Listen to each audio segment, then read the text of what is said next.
The man accused of kidnapping Jayme Closs says that he spotted that 13-year-old girl getting onto her school bus and became obsessed with taking Jayme. He even said to himself, "She is the one I want."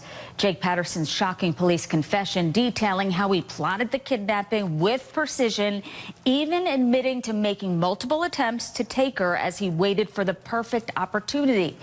Today, the chilling 911 call made in the moments after Jayme managed to get away. Douglas County 911. Hi. I have a young lady at my house right now, and she says her name is Jayme Closs. So we're kind of scared because he might come. Yep. So if the cops could get here soon, we would like. I have many deputies headed that way. I'm going to keep you on the line. Okay. And she said, "I am Jayme Closs." Yes. She said, "He killed my parents. I want to go home. Help me." So our big questions today: what happened to Jayme inside of that cabin in the woods for 88 days? And could this alleged murderer and kidnapper face even more charges in connection to this case? A lot to get to. We have CNN correspondent Gene Casares in Barron, Wisconsin. We also have HLN legal analyst Joey Jackson and distinguished professor of applied forensics at Jacksonville State University, Joseph Scott Morgan. And Gene, I'll start with you on this. I understand that he was moved from one jail to another. Are they saying why, investigators, with this new information?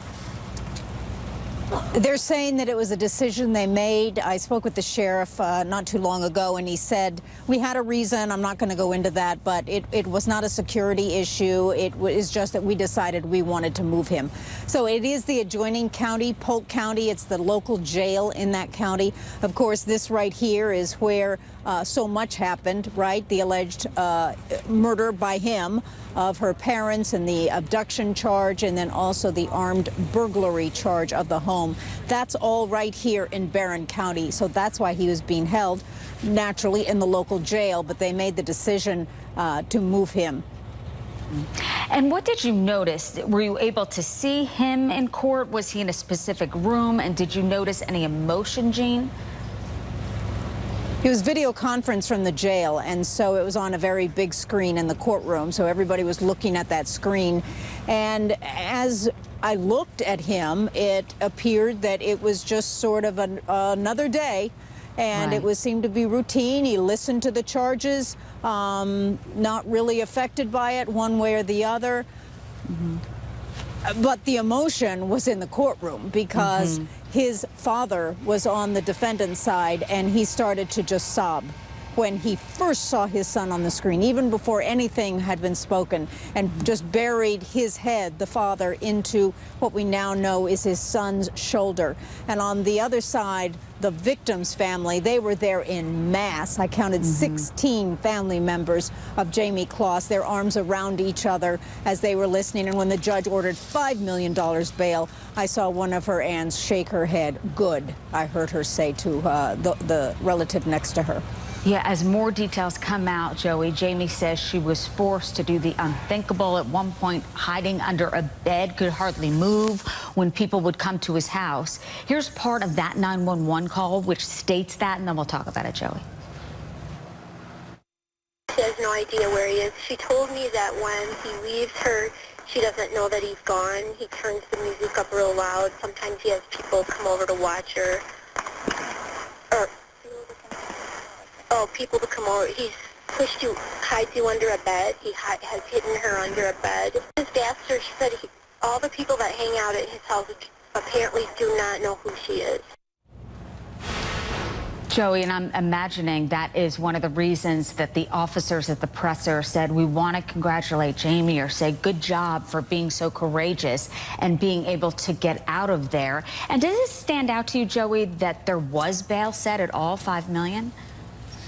You know it does, Susan. Good afternoon to you. You know, the reality is that I would have expected that he'd be held in the absence of bail at all. But make no mistake about it, $5 million is a substantial sum. He will not make that bail at all. Therefore, he'll be in and he'll be detained. But back to the victim of the case, I mean, you have to admire the bravery, not only as, you know, it relates to bearing this out for the significant period of time over the 3 months that she did, knowing and witnessing and hearing living and enduring the tragedy of her parents being shot, killed, her being bound and dragged and hidden under beds, etc.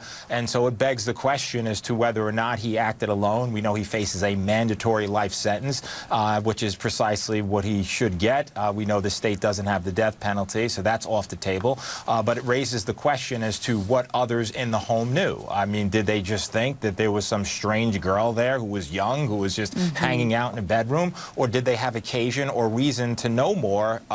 And perhaps he told them more. And so I think as investigators continue to look forward, perhaps there will be additional charges here. But he certainly gave every indication as you look at the criminal complaint chapter and verse as to what his dealings were, how he spotted her, what his intent were, what his preparations were, and that's powerful evidence. Yeah, and prior to this, again, no criminal record, but as you've stated before, Joey, there is a first time for all criminals. Joseph Scott Morgan, we also have pictures from inside of his cabin from Daily Mail.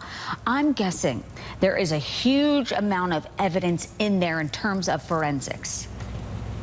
Yeah, there is, Susan. It's widespread, it's cluttered, it's disorganized, which you would not, it's not a surprise that it is this way. He's been holding this young girl captive for 88 days. There's even a copious number of adult diapers. So he's prepared in any number of ways.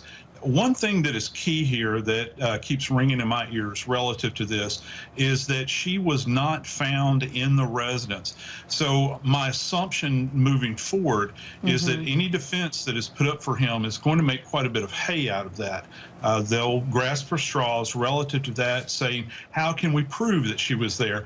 Well, because of all of the contact DNA that might be there, touch DNA, and of course any kind of bodily fluids that are left behind, that's going to be a key tie back. Also, I'm going to want to know who else occupied that space. And he has given details about what he did, but they do need forensics as well for a slam dunk case here. Gene Casares, Joey Jackson, Joseph Scott Morgan, thank you.